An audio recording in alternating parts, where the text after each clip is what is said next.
Well, in this video we are going to solve this exercise 14.15. तो हम इस problem को सॉल्व करने की कोशिश करते हैं। और यहाँ हमारे पास दिया गया है कि हमारे पास दो सर्किट्स हैं जी। और इस सर्किट में आपको ये बताना है कि जो सर्किट नंबर 1 है 14.15 का ए पार्ट ये और गेट को रिप्रेजेंट कर रहा है, और जो बी पार्ट है वो एंड गेट को रिप्रेजेंट कर रहा है। तो आप देखेंगे कि कितनी साधारण सी चीज़ होगी ये। तो यदि और गेट को ये रिप्रेजेंट कर रहा है तो इसका जो आउटपुट है वो ए प्लस बी आना चाहिए। मतलब ये जो बाई है, ये बाई है, इसका आंसर ए प्लस बी आना चाहिए। ठीक है। और यदि ये एंड गेट को रिप्रेजेंट कर रहा है तो इसका आंसर ए डॉट बी आना चाहिए, क्योंकि यही रिप्रेजेंटेशन होती है आउटपुट की। हम देखते हैं क्या होता है। ए और बी जब ये और गेट को क्रॉस करेगा यहाँ, तो इसका आंसर आ जाएगा ए प्लस बी। आगे इसके आगे ये नॉट पार्ट लगा हुआ है, तो नॉट पार्ट का मतलब हम इसको नॉट कर देते हैं। ओके। उसके बाद ये जो सिंगल इनपुट में जाएगा ए प्लस बी नॉट, जब ये नॉट गेट को क्रॉस करेगा तो ये बन जाएगा ए प्लस बी नॉट के ऊपर नॉट हो जाएगा। मीन्स इसका आंसर क्या आ जाएगा, A plus B double not is okay, it is equal to A plus B only. So आप देख लीजिए कि इसकी जो आउटपुट है वो ए प्लस बी के बराबर है। ये बताता है कि ये और गेट है। This shows that this is और गेट ऑपरेशन, राइट। अब यहाँ देखते हैं हम, यहाँ आपके पास है इनपुट आपकी है ए, तो यहाँ जाने के ऊपर बाद ये बन जाएगी ए बार। ये जो बी है ये यहाँ बन जाएगी बी बार। अभी और गेट में जाएगी, इस पॉइंट तक देखना है आपने सबसे पहले। तो यहाँ बन जाएगी ये ए प्लस बी बार, ये आ जाएगी ए बार प्लस बी बार। अब आगे ये नॉट है, तो नॉट है तो इसके ऊपर आप आगे इसका नॉट कर दीजिए। यहाँ हम इसमें बूलन एक्सप्रेशंस को इस्तेमाल करेंगे कि यदि आपके पास ए बार प्लस बी बार के ऊपर डबल बार होगा, और यदि इसको आप सेपरेट करेंगे तो ये बन जाएगा ए बार डॉट बी डबल बार हो जाएगा। अब ए का जो डबल इन्वर्टर होगा और बी का जो डबल इन्वर्टर होगा, ये वापिस इसको बना देगा A dot B. Okay. So now it is a dot b. So now this output is equal to this output, right? So we can say that this is now AND gate operation. Okay. So now we are going to attempt the question number 14.6. So question number 14.6 is like this. ये सवाल रहा आपके पास, write the truth table for the NAND gate. अब NAND gate का truth table लिखिए, and it is connected in the given figure 14.5. so ये NAND gate है। NAND gate जो सिंगल NAND gate होता है ना, ये नॉट गेट होता है। आप जस्ट ऐसा समझें कि आपके पास ये जो NAND गेट है ना, हम इसको ऐसे लिख देते हैं कि NAND and NOR gate are the universal gate. तो आप यहाँ देखें, इसको हम लिखते हैं NANDO। हम इसको आपको एक फार्मूला से समझाते हैं, ट्रिक से समझाते हैं। NAND नैंड लिख दिया ना आपने, इसके साथ आप ओ लगा दीजिए। यदि यहाँ इसको पार्ट 1 मान लीजिए, इसको पार्ट 2 मान लीजिए, इसको पार्ट 3 मान लीजिए। समझ लीजिए कि सिंगल नैंड गेट है तो वो नॉट गेट का काम करेगा। यदि दो नैंड गेट हैं, ओके, तो वो एंड गेट का काम करेगा। और यदि 3 नैंड गेट हैं तो वो और गेट का काम करेगा। आप सिंपली यहाँ से समझ जाइए, ट्रिक है ये। और इस ट्रिक से आपने सिर्फ इतना समझ लेना है कि ये नॉट गेट है। अब यहाँ से जो इनपुट है वो, ये यहाँ से जो इनपुट है वो क्या होगी, ये सो हो जाएगी, ये भी ए हो जाएगी और ये भी ए हो जाएगी। तो ये क्या हो जाएगी, ए हो जाएगी। और ये ए डॉट ए, यहाँ नहीं सॉरी, सेम इनपुट है ना, ये ए और ये भी ए है, तो ये आएगा ए डॉट ए। जो होता है ना वो सिर्फ ए ही होता है। A dot A is A. AND gate का यदि ऑपरेशन हो, एंड गेट ऑपरेशन में हम लिखते हैं ए डॉट ए इज़ ए। मतलब ए को 0 पुट करें, ये भी 0 आएगा, 0 इंटू 0 0 आएगा। इसको 1 पुट करो, 1 इंटू 1 1 आएगा। तो ए डॉट ए के बराबर होता है। उसका आप नॉट निकालेंगे तो ए बार हो जाएगा। आपने क्या देखा, ए आपकी इनपुट थी और आउटपुट आपकी होगी A bar. This output is A bar. तो आप क्या कह सकते हैं, ये नॉट गेट ऑपरेशन है। It's so simple to do it. और आपने दूसरे एंड पर भी आप देख लीजिए, आपने सिंगल नैंड गेट लगाया तो नॉट गेट की तरह काम करेगा। ओके। अब हम करते हैं क्वेश्चन नंबर 14.17। यहाँ हमारे पास दिया गया है, you are given the 2 circuits. अब हमें 2 सर्किट दिए हैं, and which consist of NAND gates. इसमें 2 नैंड गेट हैं, उसमें नैंड गेट हैं। हमें ये बताना है कि logic operation carried out by the two circuits. तो हम आपको जल्दी से बता देंगे कि कौन सा है कौन सा नहीं है। तो हमारे पास देखिए एक नैंड गेट ही है और एक नैंड गेट ही है। तो यहाँ से आप देख लीजिए तो दो नैंड गेट हैं, तो ये एंड गेट है, तो ये क्या बनेगा, एंड गेट। अब यदि ये एंड गेट हम जस्टिफाई करेंगे, यदि अब ये एंड गेट है तो ये जो बाई आउटपुट है ना ये वाली, इसका आंसर अब आना चाहिए ए, सॉरी तो फिजिक्स पढ़ाने वालों को वेक्टर लगाने की निशानी आदत पड़ी होती है ना, Y is equal to A dot B answer आना चाहिए। हम इसको ज़रा चेक करके देखते हैं। यहाँ से गया इनपुट ए और यहाँ से गया बी, तो इससे पीछे पीछे नॉट से पीछे पीछे ये क्या होना चाहिए, ए डॉट बी होना चाहिए। तो यहाँ से ए डॉट बी के बाद ये नॉट लगाने से क्या होगा, ए डॉट बी के ऊपर नॉट हो जाएगा। अब आपके पास आगे बचा ये सिंगल नैंड गेट है। हमने इस सवाल में क्या पढ़ा था, इस सवाल में हमने क्या पढ़ा, हमने पढ़ा कि जो सिंगल नैंड गेट होता है वो नॉट गेट की तरह काम करता है। तो यदि ये नॉट गेट की तरह काम करेगा तो आप यहाँ लिख सकते हैं ए डॉट बी जो हमारी इनपुट है और ये इनपुट का नॉट जो होगा वो डबल बार हो जाएगा। सो ए बी डबल बार जो होगा वो होगा ए डॉट बी ओनली। अब आप देख लीजिए कि नैंड एंड गेट है। ओके, इसी तरीके से हम अगला सवाल अटेम्प्ट करते हैं। ये अटेम्प्ट सवाल करेंगे हम। तो आप पहले तो शॉर्टकट देख लें कि जल्दी से यदि आपको इसको अटेम्प्ट करना तो आप ये देख लो कि यदि इसमें तीन नैंड गेट लगे हैं तो ये और गेट होगा। जस्ट यदि आपको क्विकली करना है इसको, तो इसका मतलब इसका आंसर जो है वो ए प्लस बी आना चाहिए। और गेट का जो मैं ट्रुथ टेबल में Y is equal to A plus B होता है। अब चेक करिए, ये देखिए ये रहा ए, तो यहाँ हो जाएगा सिंगल जो नैंड गेट है वो नॉट गेट की तरह काम करता है, तो ये हो जाएगा ए बार। यहाँ भी सिंगल नैंड गेट है तो नॉट गेट की तरह काम करेगा, तो बी को ये बी बार बना देगा। अब इससे पीछे पीछे आप काम करिए, यहाँ तक लेके आइए। तो यहाँ आपके पास क्या हो जाएगा, ए बार डॉट बी बार, क्योंकि यहाँ तक तो ये सिर्फ एंड गेट है और ये जो डॉट है ये नॉट गेट है। ओके, अब इसे नॉट से क्या होगा, जब ए डॉट के ऊपर आपका ये नॉट ऑपरेशन हो जाएगा, अब इसमें बूलन एक्सप्रेशन लग जाएगा। तो जब ये खुलेगा तो ये आ जाएगा ए डबल बार और डॉट जो है वो प्लस में चेंज हो जाएगा बी डबल बार। अब ए डबल बार जो है ए के बराबर होता है, बी डबल बार जो है वो बी के बराबर होता है। तो आप ये लिख सकते हैं कि जो Y is equal to now this is A plus B. Okay, इसलिए क्या है, और गेट है।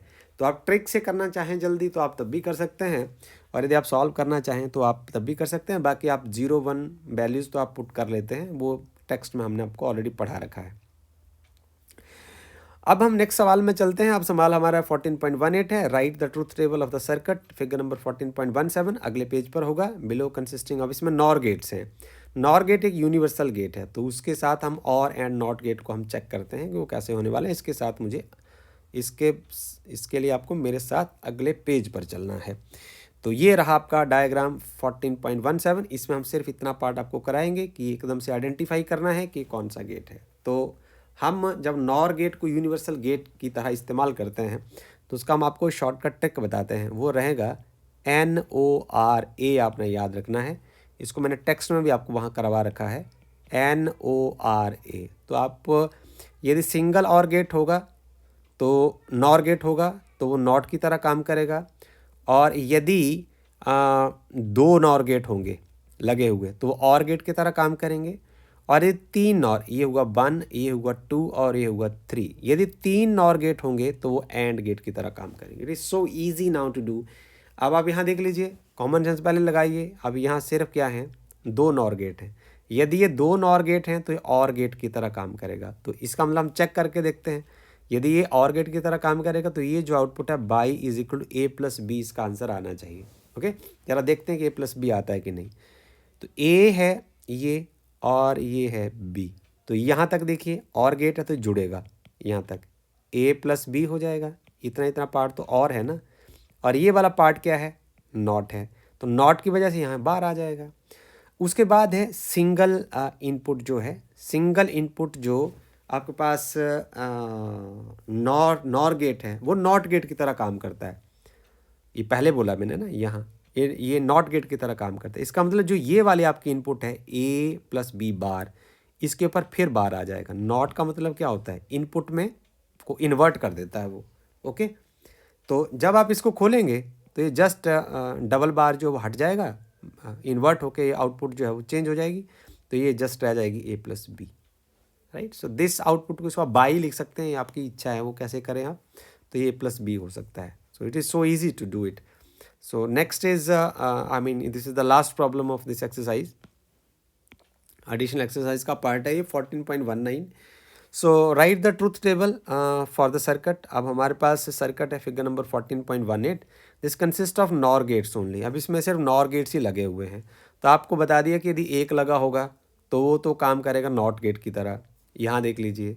दो लगे होंगे और गेट की तरह, तीन लगे होंगे तो एंड गेट की तरह। अब देख लो अंदाज़ा कि कितना आसान है ये।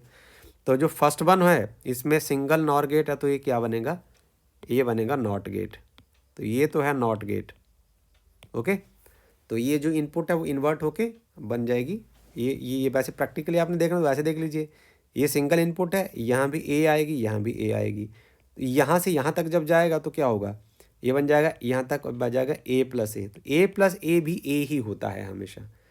तो ये बूलन एक्सप्रेशन से आप लर्न कर सकते हैं, 0 + 0 0 आएगा, 1 + 1 1 ही आएगा। और इसके बाद यदि आप इसको अब इतना पार्ट तो है और इतना पार्ट है आगे नॉट लगा है ना आगे, तो ये ए बार बन जाएगा। आप सिंपली समझ लीजिए, अब बाई आपके पास क्या हो जाएगा, ए बार हो गया। तो इनपुट में आपके पास है ए और आउटपुट में है A bar. So I mean it is so easy to understand this. अब आप यहाँ चलिए अगले पार्ट में। अब ये सिंगल नॉर गेट है तो ये नॉट गेट की तरह काम करेगा। तो ए जो है वो ए बार बन गया। यहाँ बी जो है वो नॉट गेट से क्रॉस करने के बाद ये जो सिंगल नॉर गेट है वो कैसे काम करता है, नॉट गेट की तरह। तो बी जो है वो बी बार बन जाएगा। अब यहाँ इनपुट गई ए बार, यहाँ इनपुट गई बी बार। और ये वाला पार्ट क्या है, ये वाला पार्ट है और गेट और अगले वाला पार्ट है नॉट गेट। तो और गेट में क्या होगा, यहाँ हो जाएगा आपके पास ए बार प्लस बी बार।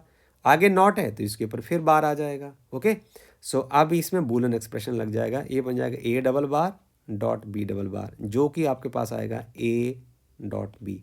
अब देख लीजिए Y is equal to A dot B. तो यदि तीन और गेट यदि लगे हैं तो आप यहाँ चले आइए, तो ये यहाँ चले आइए तो ये एंड गेट की तरह काम करेगा। सो मुझे लगता है कि शायद ये आपको चीज़ें बड़ी मज़ेदार भी लगी होंगी और ये साधारण भी हैं। तो हमने प्रीवियस वीडियो में कुछ एक सवाल अटैम्प्ट किया था, तो हमारे पास एक सवाल जो है वो बच गया था, तो उसको हम अटैम्प्ट करने की कोशिश करते हैं। वो क्वेश्चन है हमारे पास, ये रहा वो क्वेश्चन। इस क्वेश्चन को ये प्रीवियस वीडियो से छूट गया है क्वेश्चन, तो I will try to attempt this question. कि देखिए कि हमारे पास है एक PN फोटो डायोड है। It is fabricated from the semiconductor with a band gap उसमें दिया हुआ है। जो बैंड गैप है ना, इसको हम इसी में सॉल्व कर देंगे। जो बैंड गैप आपके पास energy gap is equal to 2.8 electron volt है। ओके, और can it detect a wavelength of 6000 nanometre. क्या इस वेवलेंथ को डिटेक्ट कर लेगा? तो इसको हम सॉल्व कर देते हैं। एक रफ आइडिया हम बताते हैं कि हमारे पास है जो वेवलेंथ है लैम्डा जो है वो 6000 नैनोमीटर है। ओके, तो ये हमारे पास आ जाएगा 6 क्रॉस 10⁻³ यहाँ से आएंगे, क्रॉस 10⁻⁹ मीटर है यहाँ से आ जाएंगे। इसकी न्यूमेरिकल वैल्यू लिख दी तो ये आपके पास बच जाएगा 6 क्रॉस 10⁻�6 मीटर। क्लियर होगी बात? अब आप यहाँ से एनर्जी निकालिए कि एनर्जी कितनी निकलती है। E is equal to hc/λ होती है ना, तो यहाँ पुट कर दीजिए 6.6 क्रॉस 10⁻34 जाउल सेकेंड। तो ऐसा यूनिट में हम बात करें तो लिखने का ज़रूरत नहीं। ये आ जाएगा 3 क्रॉस 10⁸ मीटर पर सेकेंड। ये स्पीड ऑफ लाइट हो गया। वेवलेंथ आपके पास हो गई, वेवलेंथ आपके पास हो गई, ये देखिए ज़रा, ये होगी 6 क्रॉस 10⁻⁶ मीटर में आएगी। ओके, तो इसको यदि हम सॉल्व करें तो हमारे पास आ जाएगा 6 के काटने के बाद 1.1 आएगा, तो ये आएगी लगभग 3.3 क्रॉस 10⁻34 + 8 और +6। ठीक है, तो ये आ जाएगी आपके पास जो एनर्जी बनेगी इससे, ये जाउल में आएगी। अब इसके ऐसा यूनिट्स में तो 10⁻20 जाउल आ गई। अब जाउल को आप इलेक्ट्रॉन वोल्ट में चेक करके देख लीजिए, तो आपके पास होता है 1 electron volt is equal to 1.6 cross 10⁻⁹ joule. तो इसमें 1 जाउल की वैल्यू आप यहाँ पुट कर दीजिए। तो 1 जाउल क्या होगा, energy is equal to 3.3 cross 10⁻⁻20 divided by, इसको लिखें हम 1.6 क्रॉस 10⁻⁹ इलेक्ट्रॉन वोल्ट। ओके, तो ये 3.3 को आप 3.2 कंसिडर कर लीजिए। 16 कम 16, 16 दूने 32 हो जाएंगे, लगभग पता चल जाएगा हमें। तो आपके पास जो एनर्जी है वो आएगी 2 इंटू 10⁻20 और प्लस 19, इतने इलेक्ट्रॉन वोल्ट होगी। तो ये आगे 2/10 electron volt, means energy is रफली इक्वल टू 0.2 इलेक्ट्रॉन वोल्ट होगी। तो 0.2 इलेक्ट्रॉन वोल्ट इसमें एनर्जी निकलती है, और हमारे पास वहाँ जो बैंड गैप की एनर्जी कितनी है वो 2.8 इलेक्ट्रॉन वोल्ट है। So I cannot say that it can detect the wavelength of 6000 nanometer. तो ये 6000 wavelength को detect नहीं कर सकता because they of the difference in band gap in this with this wavelength, right?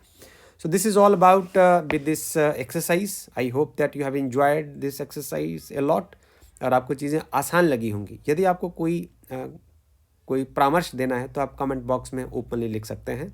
I will try to improve the things. Okay, thank you.